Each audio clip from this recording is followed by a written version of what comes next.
Sejam bem-vindos a mais um episódio do Bate-Papo em Libras. A nossa convidada de hoje tem vasta experiência em tradução e interpretação em diferentes contextos. E também atua em pesquisas na área de saúde. Estou falando da Gildete Amorim. Tudo bem? Tudo bem. Seja muito bem-vinda. Muito feliz em estar aqui com você. Já conhecia o seu nome, Roberta Saavedra, e o seu trabalho. E agora tenho a oportunidade de lhe conhecer pessoalmente. É uma honra estar nesse bate-papo em Libras. Muito obrigada pelo convite. Muito honrada e feliz. Eu já li em uma reportagem que você tomou a iniciativa de atuar como tradutora e intérprete por ter uma irmã surda. Foi a sua família que a incentivou? Conta pra gente. Então, de fato, fui apresentada a Libras no contexto familiar, mas antes a comunicação em casa não era em Libras, e sim por gestos.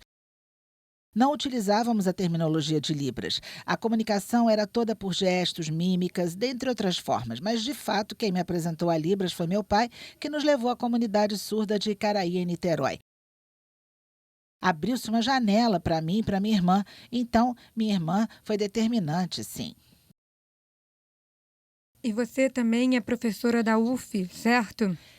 Sim, no mês de outubro completei 7 anos de trabalho na UF pelo departamento GLC, Departamento de Letras Clássicas e Vernáculas, subordinado ao Instituto de Letras. Mas a disciplina que eu criei é vinculada ao Instituto de Saúde Coletiva, pelo curso de Libras em Saúde. Eu trabalho nesses dois institutos, Instituto de Letras e Instituto de Saúde Coletiva. Por isso, a minha pesquisa é voltada para a área de saúde. E também a produção de material didático, como é? Dentro do material produzido, há publicações, orientações, artigos, vídeos.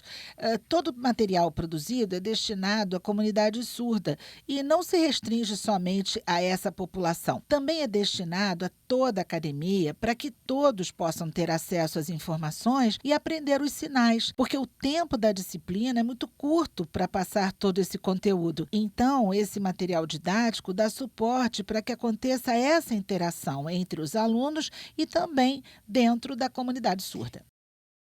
Importante. Os materiais são bilíngues? Como é um processo de preparação, estudo? Há participação de surdos para a respectiva chancela desses sinais? O meu projeto de doutorado fazia parte do programa de pós-graduação em Ciências e Biotecnologia, mas no decorrer do projeto eu não me sentia familiarizada com o tema. Passei a realizar disciplinas na Fiocruz e assim meu interesse foi despertado. Afinal, da Fiocruz são mais de 200 funcionários surdos. Trabalham nos laboratórios, serviços gerais, dentre outros setores. Quando alguns deles me viam, me perguntavam se eu estava lá para palestrar ou traduzir e interpretar. Eu respondia que não, que estava lá para estudar. Aos poucos, fui mudando a minha perspectiva quanto ao projeto, diante do questionamento dos surdos, o que me levou a conversar com a minha orientadora sobre a intenção de mudar o tema da minha tese. Por que não, não é? Porque até então não havia me familiarizado com a proposta inicial do doutorado na área de ciências. Afinal, a dissertação do meu mestrado foi na área de ciências da saúde e eu queria dar continuidade. Como não foi possível, eu precisei trocar de orientação e apresentei a minha proposta para outro orientador que aceitou. Foi muito bom, porque em um ano eu consegui concluir todas as disciplinas e assim iniciar a produção do meu material didático. Mas em 2018 eu ainda não pensava em trabalhar na área de biossegurança, até que no ano de 2020, com a declaração da pandemia, a área de biossegurança passou a ser o alicerce para minha pesquisa, por conta da necessidade do uso de equipamentos como face shield, máscaras, luvas, roupas de proteção, que são equipamentos de proteção individual e coletiva, muito usados em hospitais e praticamente cruciais no combate à pandemia. Então, eu posso dizer que foi assim determinante para mim nesse momento. E foi necessária a criação de um glossário nesse âmbito? Ah, sim. Assim que foi declarada a pandemia da Covid-19, houve um pânico generalizado pela comunidade surda referente a consequências pelo contágio de morcegos, por exemplo. Diante dessa demanda, começamos um trabalho de desconstrução através da pesquisa para a criação de um glossário terminológico nessa área que contemplasse os termos mais usados para a criação e validação dos respectivos sinais. A professora Ana Regina Campelo, do INES, me ajudou nesse processo, além de um grupo de surdos que também fizeram parte desse processo. Em um primeiro momento, eu mesma gravei, pela necessidade de haver uma explicação e contextualização maior dos sinais. Dentro desse glossário terminológico, há 78 sinais termos nas áreas de saúde e biossegurança. Esse glossário contou com a maior participação de surdos, surdos tradutores, surdos da UFSC, surdos da UNB. Participaram da produção e a chancela dos sinais termos teve a participação do núcleo VAR Libras, da UNB, coordenado pelo professor Glaucio. Essa validação também tinha a chancela do grupo de surdos da Fiocruz, assim como do grupo de surdos do Instituto Vital Brasil. Além desses 3 grupos de pesquisa, contei com a participação dos professores surdos universitários de todo o Brasil. Eu enviei o material a esses professores para respectiva validação, através da plataforma Google Forms. Essa ferramenta foi fundamental no âmbito da pandemia, em que não havia como ter o contato presencial e, sim, o virtual. Todo o processo de validação foi possível e efetivo com a participação de todos esses grupos de surdos. Foi todo um trabalho em equipe, afinal, não é um material somente meu, e sim em prol da comunidade surda. Meu trabalho não tem como público-alvo os ouvintes, e sim os surdos. O objetivo principal é formar e informar surdos para o meio acadêmico. É isso que eu acho, é isso que eu penso. E esse material está disponível em algum site ou outra plataforma?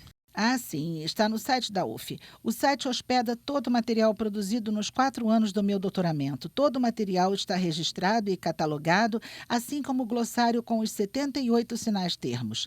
O glossário multilingüe está disponível em Libras, ASL, língua de sinais chilena, língua de sinais argentina, além das imagens que estão em 2D e em escritas de sinais.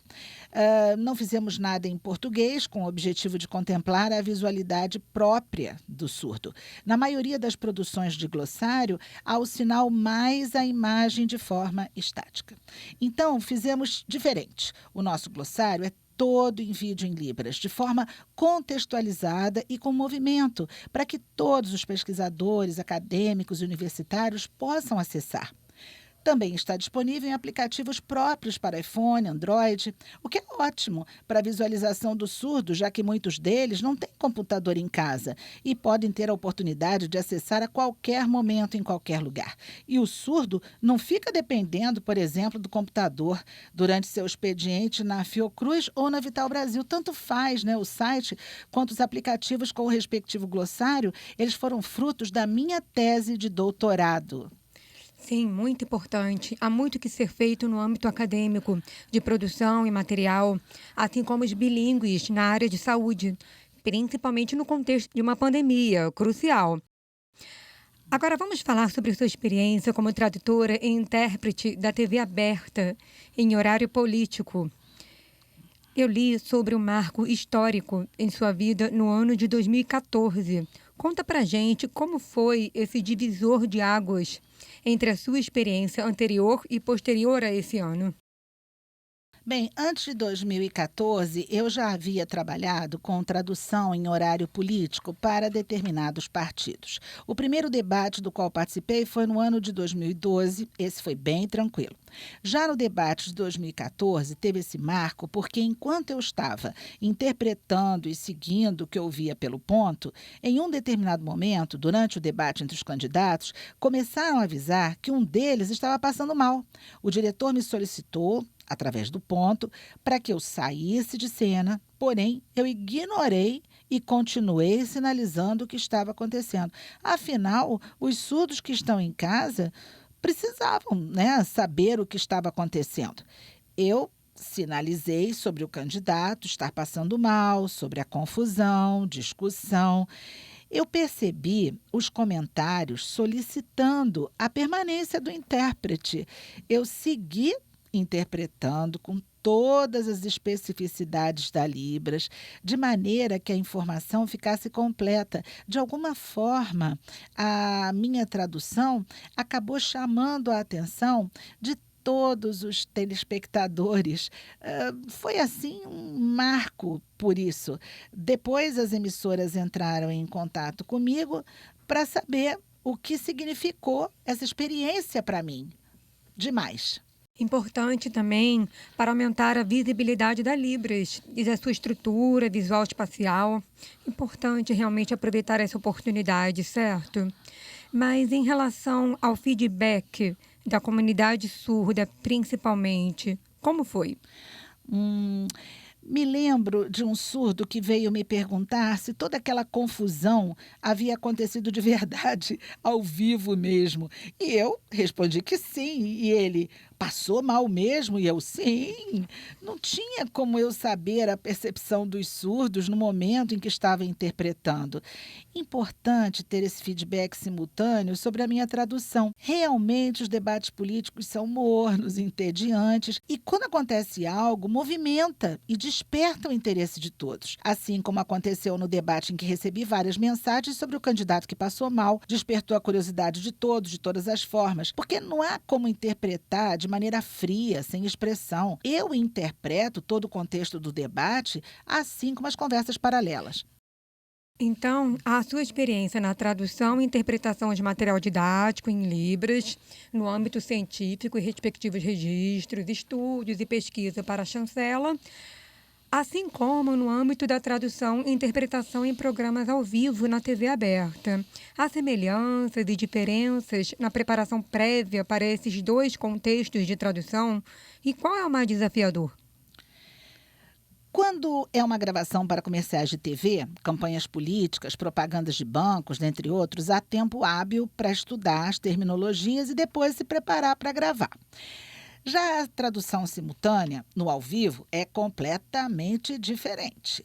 Precisa ter conhecimento prévio, assim como domínio do vocabulário. Precisa saber estratégias de adaptação e performance. E também ter conhecimento aprofundado no âmbito da tradução e interpretação. Não adianta saber bem na teoria e não ter habilidade na prática, não é mesmo? Assim como não adianta ter publicações registradas no âmbito da tradução e interpretação e, na prática, a sua interpretação ser fria, sem contemplar os principais parâmetros da visualidade, da terminologia e do vocabulário espacial visual de Libras. No ao vivo, é necessário possuir todas essas características para uma melhor fluidez da sinalização. A responsabilidade é muito maior no ao vivo. Eu sempre sinto aquele frio na barriga antes de entrar no ao vivo. Enquanto nas gravações gravadas, como comerciais, por exemplo, há esse tempo hábil de preparação, mas o ao vivo é ouvir e, opa, traduzir na hora. E às vezes tem metáforas, tem provocações, xingamentos, abusos verbais. E nós precisamos utilizar as respectivas expressões não manuais para que o surdo que está nos assistindo consiga entender o teor dos discursos. Não adianta ficar neutro ao que está sendo traduzido e sinalizar dessa forma. Eu penso que se há uma denúncia ou acusação sendo feita, eu devo traduzir e interpretar no teor da denúncia. Se tem um embate entre discursos, eu devo sinalizar esse mesmo teor para que o surdo consiga compreender de forma integral. Maravilhoso, que prazer estar aqui com você. Mas infelizmente o nosso tempo está acabando. Eu gostaria muito de continuar essa troca. Muito obrigada por ter vindo. Eu que agradeço a oportunidade. Uau! Gostaram de conhecer a Gildete Amorim? É uma profissional completa, com experiência em tradução e interpretação acadêmica e também na programação da TV aberta. Continuem assistindo a Gildete Amorim. Até os próximos bate-papos em Libras. Tchau, tchau.